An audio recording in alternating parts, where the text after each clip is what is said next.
Hi all welcome back to Yashu ಅಡುಗೆ ಮನೆ. ನಾನು ಬಂದಿರೋದು ಮತ್ತೊಂದು ಸೂಪರ್ ಟೇಸ್ಟಿ ಆಗಿರುವಂಥ ರೆಸಿಪಿಯೊಂದಿಗೆ. ಆಲೂ ಫ್ರೈ ಡಿಫ್ರೆಂಟಾಗಿ ಹೆಂಗೆ ಮಾಡೋದು ಅಂತ ನೋಡೋಣ ಬನ್ನಿ. ಆಲೂಗಡ್ಡೆನ ತೊಗೊಂಡು ಅದ್ರ ಮೇಲಿನ ಸಿಪ್ಪೆ ತೆಗೆದು ಅದನ್ನು ಕಟ್ ಮಾಡಿ ನೀರಲ್ಲಿ ಹಾಕಿಟ್ಟಿದ್ದೀನಿ, ಸ್ವಲ್ಪ ಸಾಲ್ಟ್ ಹಾಕಿ. ಇವಾಗ ಮತ್ತೊಂದು ಪಾತ್ರೆಯಲ್ಲಿ ಒಂದು 3 ಸ್ಪೂನ್ ಎಣ್ಣೆ ಹಾಕಿ ಅದರಲ್ಲಿ ಸಣ್ಣದಾಗಿ ಕಟ್ ಮಾಡ್ಕೊಂಡಿರುವಂತಹ ಆನಿಯನ್ ಮತ್ತು 2 3 ಗ್ರೀನ್ ಚಿಲ್ಲಿನ ಒಂದರಲ್ಲಿ 2 ಮಾಡಿ ಹಾಕಿದ್ದೀನಿ.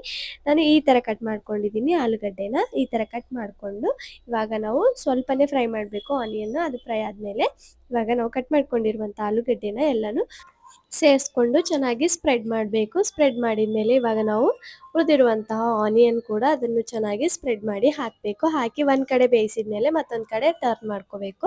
ಎರಡು ಕಡೆನೂ ಚೆನ್ನಾಗಿ ಬೇಯಿಸಿದ ಮೇಲೆ ಲಾಸ್ಟಲ್ಲಿ ರುಚಿಗೆ ತಕ್ಕಷ್ಟು ಉಪ್ಪು ಹಾಕಬೇಕು. ಮತ್ತು 1 ಸ್ಪೂನ್ ಚಿಲ್ಲಿ ಫ್ಲೇಕ್ಸ್ ಹಾಕಿದ್ದೀನಿ. ಚೆನ್ನಾಗಿ ಸ್ಪ್ರೆಡ್ ಮಾಡಿ ಹಾಕಿದ ಮೇಲೆ ಲಾಸ್ಟಲ್ಲಿ ಸಣ್ಣದಾಗಿ ಕಟ್ ಮಾಡ್ಕೊಂಡಿರುವಂತಹ ಕೊತ್ತಂಬರಿ ಹಾಕಬೇಕು. ಮತ್ತು ಪುದೀನ ಕೂಡ ಸಣ್ಣದಾಗಿ ಕಟ್ ಮಾಡ್ಕೊಂಡಿರುವಂಥ ಪುದೀನ ಕೂಡ ಹಾಕಿ ಮತ್ತೊಂದು ಸಲ ಚೆನ್ನಾಗಿ ಮಿಕ್ಸ್ ಮಾಡಬೇಕು. ಮಿಕ್ಸ್ ಮಾಡಿ ಲೋ ಫ್ಲೇಮ್ನಲ್ಲಿ ಒಂದು 5ರಿಂದ 10 ನಿಮಿಷ ಬೇಯಿಸಬೇಕು. ಲೋ ಫ್ಲೇಮ್ನಲ್ಲಿ 5ರಿಂದ 10 ನಿಮಿಷ ಬೇಯಿಸಿದ ಮೇಲೆ ರೆಡಿ ಆಯಿತು ನಮ್ಮ ಸೂಪರ್ ಟೇಸ್ಟಿಯಾಗಿರುವಂಥ ಆಲೂಗಡ್ಡೆ ಫ್ರೈ. ಯಾವುದೇ ಥರದ ಮಸಾಲೆಯನ್ನು ಯೂಸ್ ಮಾಡ್ದೇನೆ ಸಿಂಪಲ್ಲಾಗಿ ತುಂಬ ಈಸಿಯಾಗಿ ಮಾಡ್ಕೊಳ್ಬೋದು. ಮತ್ತೊಂದು ವಿಡಿಯೋದಲ್ಲಿ ಮತ್ತೊಂದು ರೆಸಿಪಿಯೊಂದಿಗೆ ಸಿಗ್ತೀನಿ.